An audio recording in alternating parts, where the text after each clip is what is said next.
Good morning, y'all, and welcome to SALT. So glad that you have joined with us for worship today. Today is June the 1st, which is the beginning of Pride Month. And so we wish you a happy Pride Month today. And I think that you'll find in our sermon today that it speaks to Pride Month. Maybe. No, maybe. Our scripture today comes from John the 17th chapter, beginning with verse 20. I am praying not only for them, but also for those who will believe in me because of them and their witness about me. The goal is for all of them to become one heart and one mind, just as you, God, are in me and I in you, so they may be one heart and one mind with us. Then the world might believe in you, that you in fact sent me. And the same glory you gave me, I gave them. So they'll be as unified and together as we are. I and them, and you and me.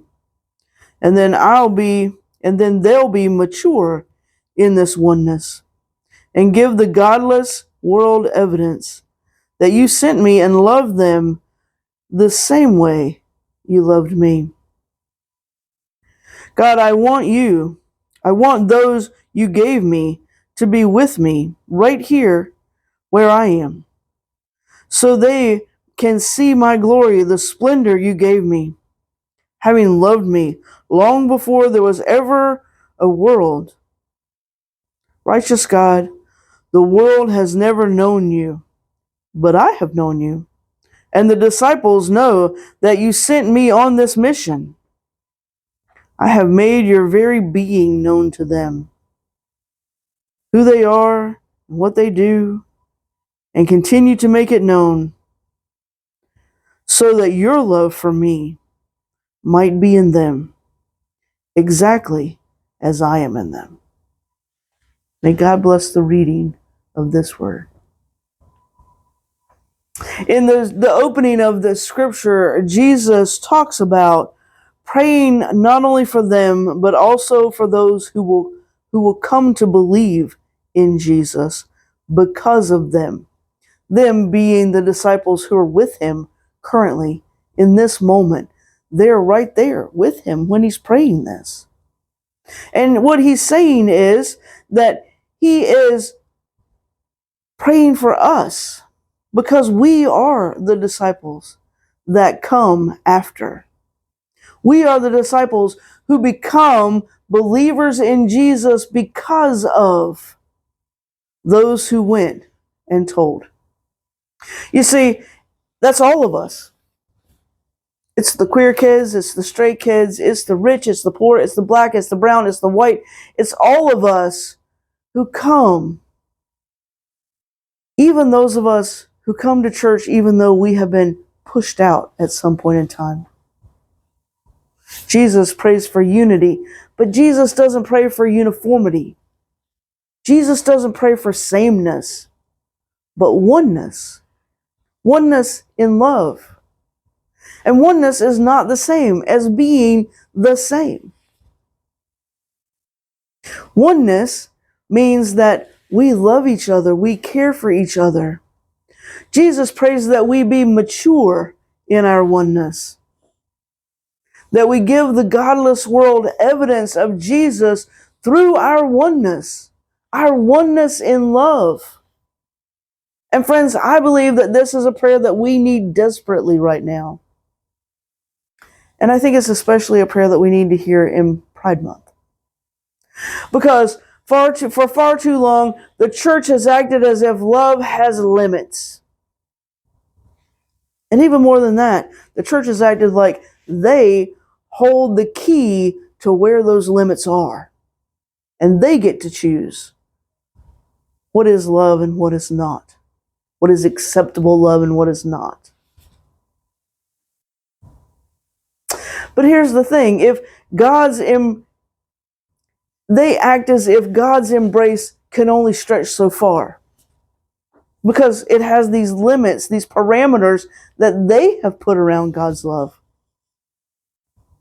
They say that LGBTQ people are only welcome if they change, or if they hide, or if they repent, or if they do something to fit in their box in order to belong. But that's not what Jesus says. Jesus says that we all may be one. This is unity in Christ. And it's not about erasing our difference. It's about celebrating it. I mean, just look at creation. All that God has created. God didn't stop with one flower. God didn't say, hey, a rose is my favorite.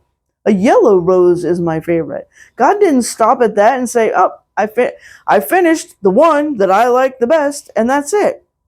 Nope. God created a lot of different flowers. Ones that we maybe really like, and maybe ones that we really don't. God didn't stop at one kind of tree. There are many kinds of trees, and God didn't stop at one shade of skin color. I think if we look at creation, we see that God is wildly creative and extravagantly inclusive. And if we believe what we say, that we are made in the image of God,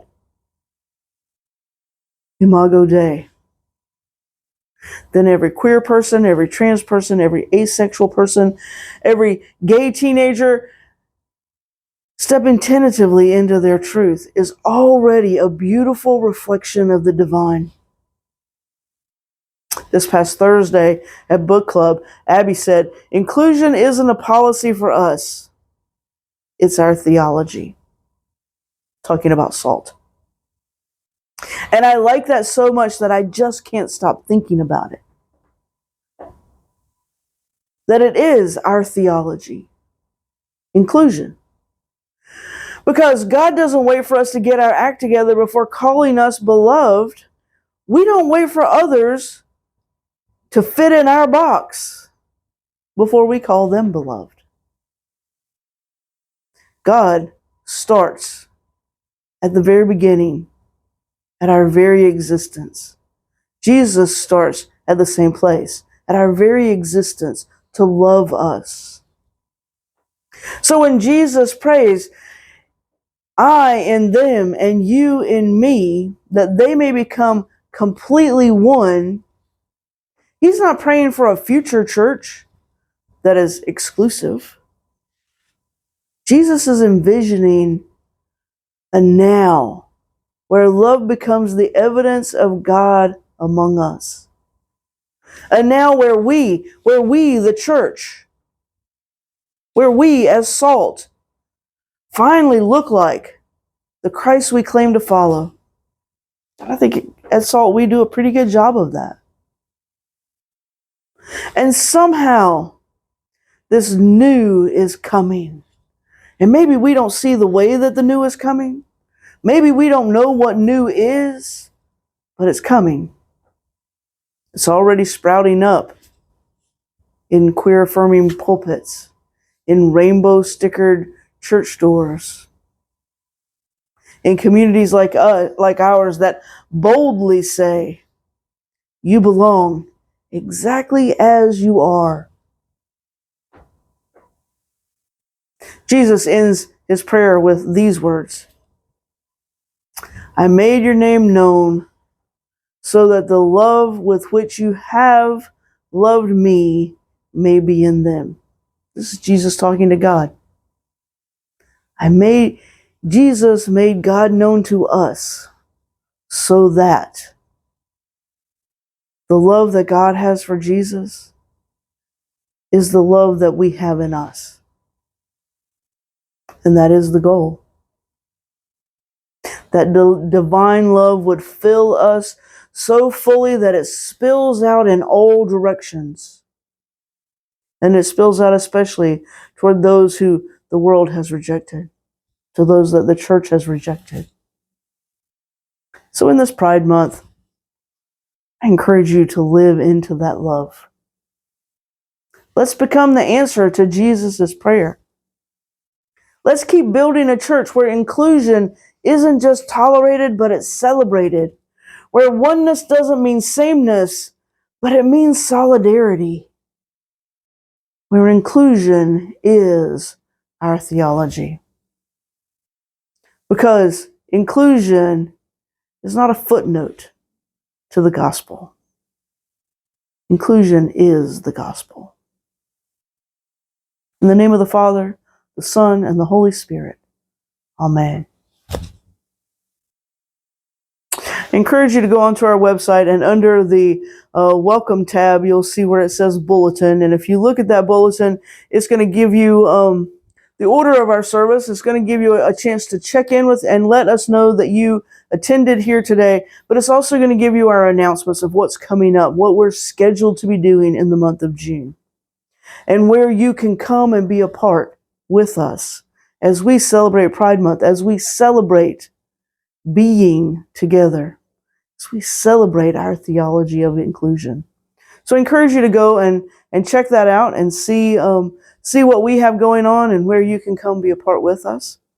You've probably heard me say, if you've been joining us for a while, that we are struggling as a church. We are not going to have our funding at the end of June to move forward. That comes from the conference. And so we are in need of people to give so that we can continue our ministry. And you can do that also on our website, which is bsaltcommunity.org. And there you'll find not only the welcome tab with the bulletin underneath that tab, but also you'll see a giving tab. And if you feel called, if you feel fed by our church, by what we're doing, please go and give as you feel led. And we would encourage you to come and join us any Sunday. We meet at the Little Chapel on the campus of Harbor United Methodist. We have a little video on our website that will show you how to get there, along with the address and all the information that you'll need to get there. So bsaltcommunity.org, go and check it out. And plan on coming to visit us some Sunday. We would love to see you, and we would love to embrace you and show you that inclusion is our theology. Go in peace, y'all.